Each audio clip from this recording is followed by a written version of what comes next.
Hello everyone. I hope you're having a wonderful day. Today, we're going to witness the moment a broken heart slowly says yes again. When CEO Minh refuses to walk away, cooks for Sung Thuong with his own hands.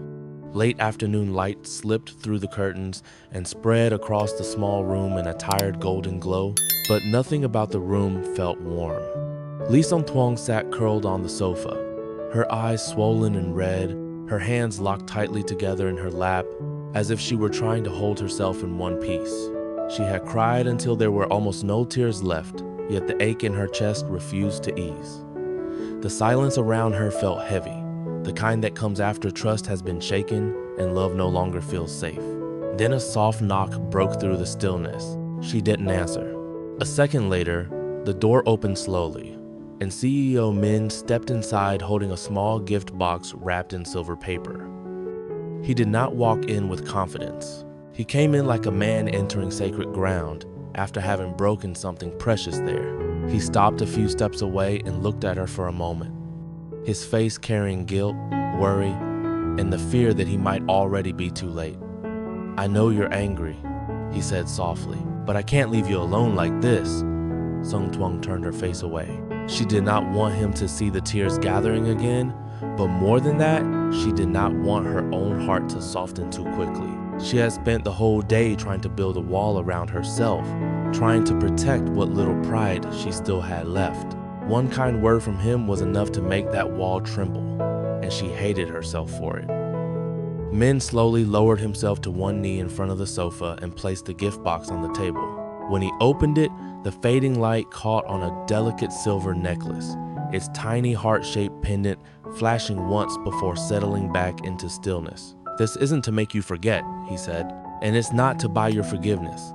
His voice dropped lower, almost breaking. "I just want you to know that my heart never left you." For one dangerous second, Sung Thuong looked at the necklace. Her fingers moved slightly, as if she might reach for it, but she stopped herself.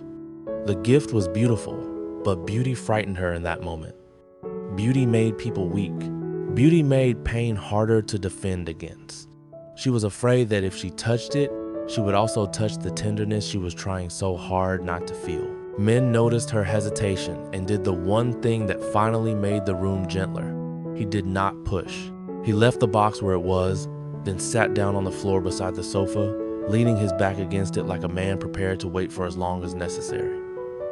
Outside, evening deepened. Inside, the shadows slowly crept across the walls. Neither of them spoke for a long time, yet the silence had changed.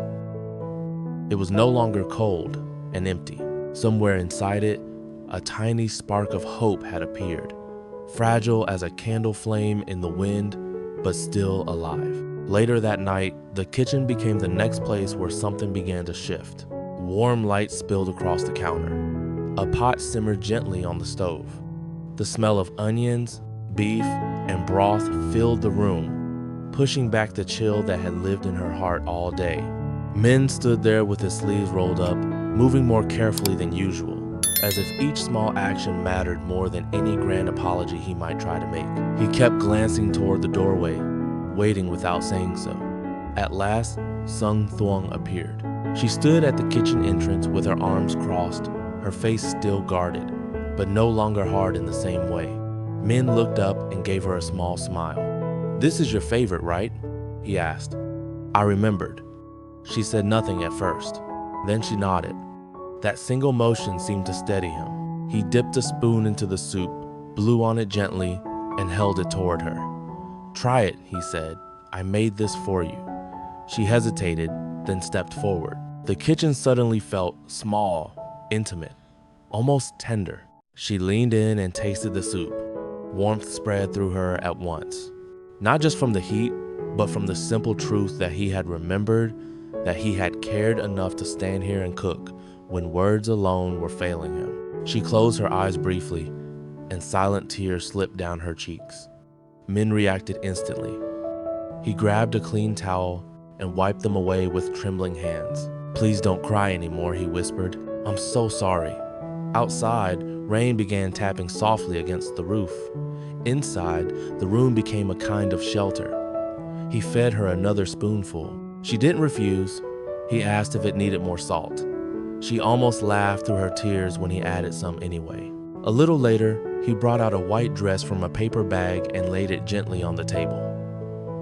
"I bought this for you," he said, "because I want to see you smile at me again." She touched the fabric with shaking fingers. Then Min took her hand and pressed it against his chest so she could feel his racing heartbeat. "I only have you, Thuong," he said, "no one else." That was the moment she broke. She leaned forward and threw her arms around him, sobbing quietly against his shoulder. Min held her like a man who had finally reached home, and at last, the first crack in the distance between them began to close. The next morning, sunlight slipped softly through the window, cracks, and rested across the room like a cautious blessing. Sung Thuong woke slowly, her eyes still swollen from crying, but the sharpness inside her chest had changed. It was still there, but it no longer felt like a knife. It felt more like a bruised tender, real, but no longer tearing through her with every breath. She sat up and immediately saw Min standing at the doorway. He was holding 2 steaming cups of coffee, one in each hand. He didn't speak at first. He only looked at her quietly, as if he understood that any sudden word might break whatever fragile peace had settled over the room during the night. Then he stepped closer and held 1 cup out to her. Sung Thuong accepted it. Their fingers brushed for the first time since the distance had opened between them. The touch was brief, but it felt different now, careful, almost reverent, as if both of them understood that rebuilding trust would begin with moments exactly like this. She wrapped both hands around the warm cup and lowered her eyes. Min remained standing for 1 more second, then sat down beside her on the edge of the bed. The silence between them was not empty anymore. It trembled with things still waiting to be said. At last, Min exhaled and asked the question that had clearly been living inside him all night. "Will you forgive me?" His voice shook slightly at the end, and that small break in his composure moved her more than if he had begged. It reminded her that he was frightened too, not of anger, of losing her. Sung Thuong turned and looked at him fully for the first time since he had come into the room the day before. His face was tired. His eyes carried the strain of sleeplessness, guilt, and hope all at once. He looked like a man standing at the edge of something precious, afraid one wrong word would make it disappear. Tears filled her eyes again, but these were not the same tears as before. They came from release, from the exhausting effort of holding pain so tightly. She nodded once. "I agree," she whispered, "to stay with you." Min stared at her as if he had to hear it twice to believe it. Then he set the coffee cup down so quickly that a little spilled onto the table, and before she could react, he pulled her into his arms. He held her with both relief and gratitude, not too fiercely, but tightly enough to tell her exactly how much that answer had saved him. Sung Thuong let herself lean into him. For the first time since the misunderstanding had exploded between them, she allowed her body to rest without resistance. She could hear his heartbeat under her cheek, fast and uneven. She could feel how deeply he had feared this distance might become permanent. "Don't hurt me again," she murmured softly against his shoulder. Min nodded immediately. "I won't," he said. "I swear." The promise did not erase what had happened, but it mattered because it came from a man who finally understood what it would cost him to fail her again. Later that morning, they stepped outside together. The backyard garden seemed newly washed by the rain from the night before. Everything looked greener, cleaner, more alive. Leaves still held droplets that caught the sunlight. The smell of wet earth rose gently from the ground. Somewhere nearby, birds called to one another with the lightness of a day beginning again. Sung Thuong was wearing the white dress. When she first stepped out in it, Min forgot to breathe for a second.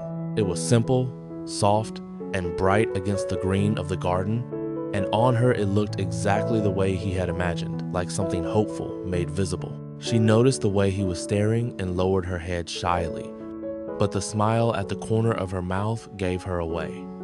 "Well?" she asked. Min looked at her as if the answer were far too obvious. "You're beautiful." She tried to laugh it off, but she couldn't hide how much the words pleased her. Together, they moved through the garden with small shears and baskets, trimming herbs, picking spinach leaves, gathering cherry tomatoes that shone bright against the stems. The work was light, almost playful. At one point, a tomato slipped from Min's hand and rolled across the soil.